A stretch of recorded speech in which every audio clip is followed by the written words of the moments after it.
안녕하십니까. 2022년 9월 21일 강론을 시작하겠습니다. 국가가 먼저다. 국제경제 김성덕입니다.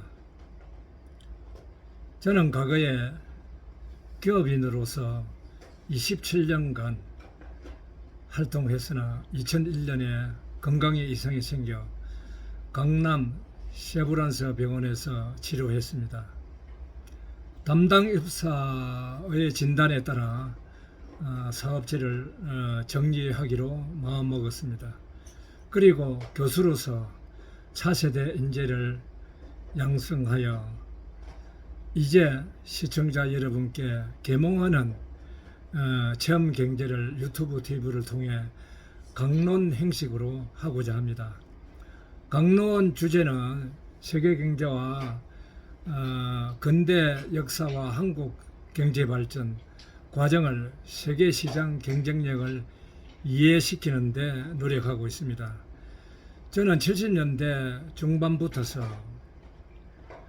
27년 동안 세계 시장을 누비고 개척하면서 습득한 비즈니스 경험을 토대로 여러분의 해외 진출, 창업 또는 취업 도움이 되는 말씀을 드리고 있습니다. 시청 전 좋아요, 구독 여러분에게 꼭 부탁드리겠습니다.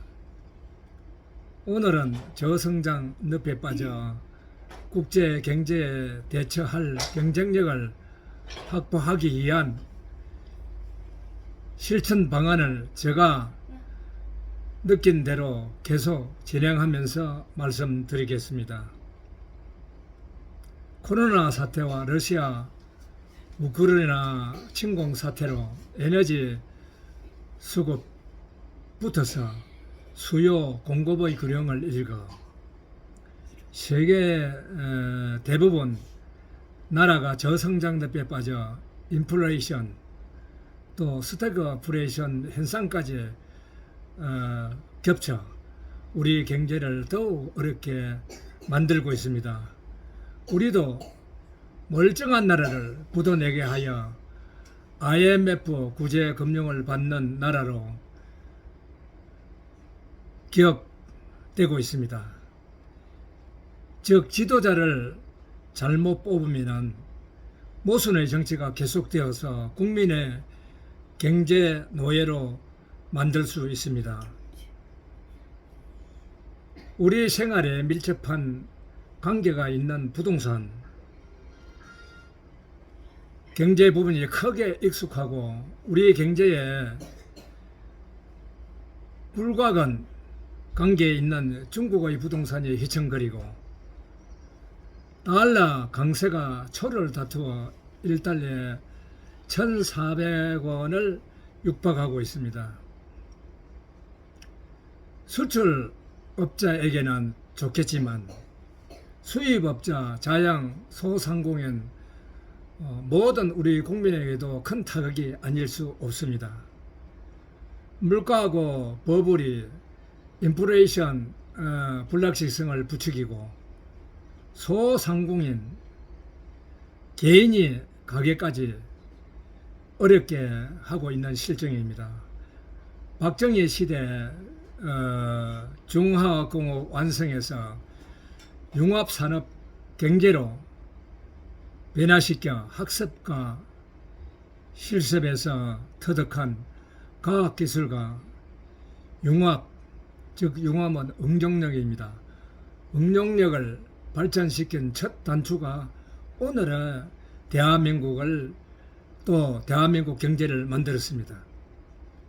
세계 경제 강국의 자국 보호주의와 기술과학 자국 보호주의로 지적 소유권이 강화되고 있습니다. 즉 지적 소유권이 강화되고 있습니다. 1990년대 수출 호황을 지나 2000년대부터 수출을 해도 치열한 국제 경쟁에서 이익은 줄고 인건비는 늘어나고 좋은 인재는 더욱 필요한 시대가 되었습니다. 검증되지 않는 소득주도 성장, 일하고 싶어 하는 청년들의 일자리까지 빼앗은 근로시간 단축, 또한 희한한 경제민주화 용어가 한국 경제를 저성장 늪에 빠지게 한 원인입니다. 고르바초프 서기장, 옐친 대통령이 러시아의 공산주의를 급속한 개혁에 의해 74년 만에 러시아 공산주의는 해체되었지만 사실상 푸틴에 의해 장기 집권 독재가 다시 해기되고 중국 공산주의와 합세하여 자유우방국의 세계 경제를 혼란에 빠뜨리고 있습니다. 공산주의 중국 시진핑, 러시아 푸틴과 힘을 합치기 위해 이번에는 우즈베키스탄에서 상하이 협력기구 확대에 같이하여 자유경제 체제를 위협하고 있습니다. 러시아 대통령 푸틴과 중국 서기장 시진핑은 미국, 영국을 위시한 자유우방국에 대응하기 위하여 SCO, 즉 상하이 협력기구, 중국, 러시아, 우즈베키스탄, 카자흐스탄, 키르기스탄, 탄자스탄 9개국이 설립한 상하이 코퍼레이션 오그레이제이션 브릭스 국제적 가치를 만들 것을 언급하고, 시진핑 브릭스, 브라질, 러시아, 인도, 중국, 남아공 등의 양국이 동참하는 다자기구 협력해야 한다고 역설했습니다. 때를 같이 해서 펠로시 미 하원 의장이 한국, 일본, 대만을 거쳐 귀국했고, 유럽 국가가 또 유럽 국가 국회의원들이 자유 대만에 대한 애정을 가지고 잇따라 방문하였습니다.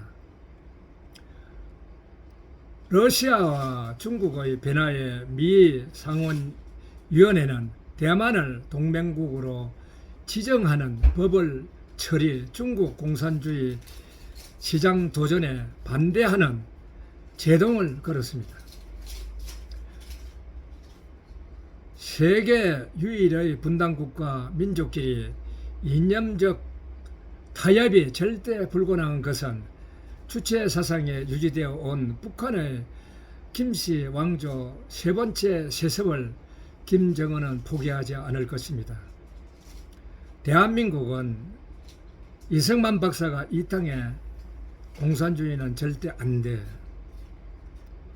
자유 대한민국 건국 그리고 시장 경제를 뿌리내렸고, 박정희 대통령 시대는 근대화 산업화로 4천년 지독한 가난에 조선의 결핍을 해결함으로써 민주주의는 성숙하게 발전될 수 있도록 사다리를 놓은 지도자였습니다.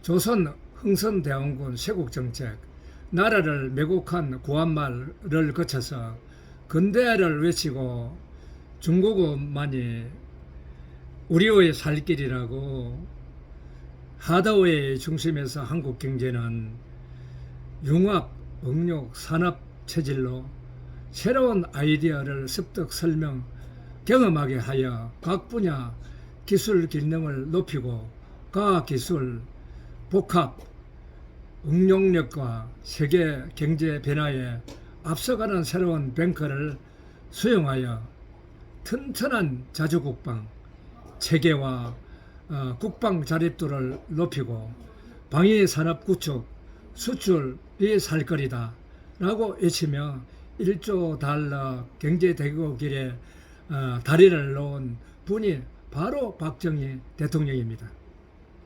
저성장 늪에서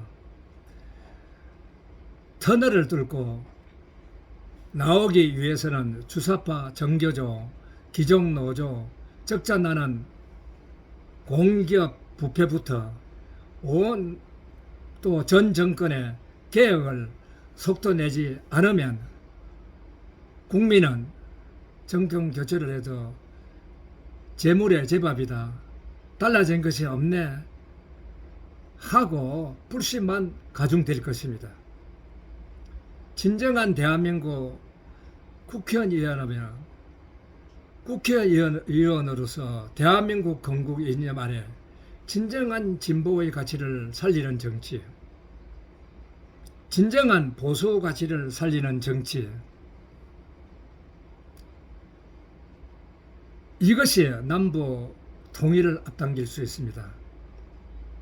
한국 경제에 불어닥친 달러 환율 강세로 무역의 쌍둥이 적자 현상이 생기고 물가고가 급자 시민 생활에 직격탄을 주는 수구 불균형, 즉 밥값이고 시장의 모든 것이 20% 이상 30%를 상승하였습니다. 이래가지고 어떻게 서민이 살아갈 수 있겠습니까? 정부의 물가 정책과 긴축 정책에 국민이 협조해야 합니다. 특히 미국 경제 긴축으로 세계 경제는 불확실성 당분간 지속될 것입니다. 우리나라도 생산활동 위축, 소비생활 위축으로 어렵게 된 자영업자 보상 등 풀어진 돈을 되돌려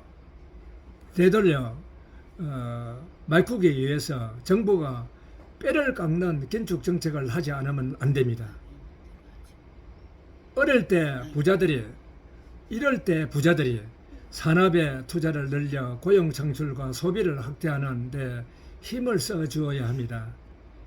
민주노총, 강성노조 행태, 기존 노조의 월권을 막아야 하고 강성 노동행위 제재를 야당이 협력해야 됩니다. 이렇게 함으로써 돈 많은 부자들이 산업에 투자하고 고용을 창출할 수 있습니다. 강성노조 항의를 부추기는 정당이 있다면 나라 발전을 후퇴시키는 매국 행위 보다도 더한 행위라고 말할 수 있습니다. 국가가 먼저다 마음으로 여야가 경제에는 협력, 자영업자, 소형업자 아픔을 대책에 주어야 하고 같이 해야 합니다. 다음 방송은 23일 1960년 4.19 학생혁명과 1825년 러시아 청년장교